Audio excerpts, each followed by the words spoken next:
Maharashtra CM Eknath Shinde ಅವರು ಒಂದು statement ಮಾಡಿದ್ದಾರೆ ಸರ್. ಕರ್ನಾಟಕದಲ್ಲಿ ಕಾಂಗ್ರೆಸ್ ಸರ್ಕಾರ ಪತನ ಆಗುತ್ತೆ, ಮಹಾರಾಷ್ಟ್ರದಲ್ಲಿ ಯಾವ ಮಾದರಿಯಲ್ಲಿ ಆಪರೇಷನ್ ಕಮಲ ಆಯ್ತು ಅದೇ ಮಾದರಿ ಶಿಂದೆ ಮಾಡಲ್ ತರ ಆಗುತ್ತೆ ಅನ್ನೋ ತರ ಸ್ಟೇಟ್ಮೆಂಟ್ ಮಾಡಿದ್ದಾರೆ. ನಾನು ಸಹಕಾರ ಕೊಡ್ತೀನಿ ಅಂತ ಹೇಳಿದೀನಿ ಅಂತ, ಸಹಕಾರ ಕೊಡ್ತೀನಿ ಅಂತ ಹೇಳಿದೀನಿ ನಾನು ಕೂಡ ಅಂತ ಹೇಳಿದ್ದಾರೆ ಸರ್ ಏಕನಾಥ್ ಶಿಂದೆ ಮಹಾರಾಷ್ಟ್ರ ಸಿಎಂ. ಅವರು ರಮೇ ಅವ್ರಿಗೆ ಹಗಲು ಕನಸು. ಯಾವ ಕಾರಣಕ್ಕೂ ಕೂಡ ನಮ್ಮ ಸರ್ಕಾರವನ್ನ ಅವರು ಆಪರೇಷನ್ ಕಮಲ ಮಾಡಿ ಮಹಾರಾಷ್ಟ್ರದಲ್ಲಿ ಅಥವಾ ಕರ್ನಾಟಕದಲ್ಲಿ ಮಾಡಲಿಕ್ಕೆ ಸಾಧ್ಯ ಇಲ್ಲ. ಯಾಕಂದ್ರೆ ಅವ್ರು ಪಾರ್ಲಿಮೆಂಟ್ ಮೇಲೆ ಸೋಲ್ತಾ ಇದ್ದಾರೆ.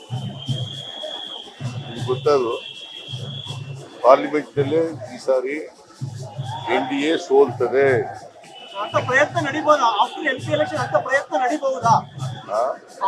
ಮಾಡಬಹುದಾ? ಪ್ರಯತ್ನ ಮಾಡಿ ವಿಫಲರಾಗಿದ್ದಾರೆ. ಇನ್ನೊಂದ್ಸರಿ ಯಾಕೆ ಪ್ರಯತ್ನ ಮಾಡಕ್ ಹೋಗ್ತಾರೆ?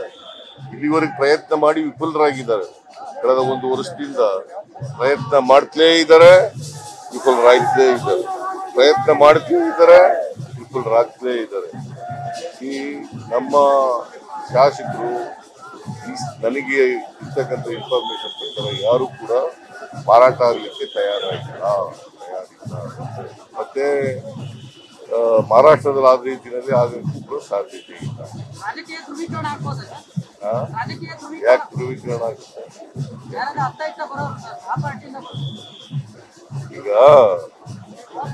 ಈಗ ಇಂಡಿಯಾ ಕಾಂಗ್ರೆಸ್ ನೇತೃತ್ವದ ಇಂಡಿಯಾ ಈ ಸಾರಿ ಗೆಲ್ತದೆ. ಕಾಂಗ್ರೆಸ್ ನೇತೃತ್ವದ ಇಂಡಿಯಾ ಗೆದ್ದು सारी प्राइम मिनिस्टर ಆಗ್ತಾರೆ। और नए न्यूज़ों के लिए देखते रहिए अपना चैनल TV22 न्यूज़। लाइक करें, शेयर करें, सब्सक्राइब करें और बेल आइकन बटन दबाना ना भूलें।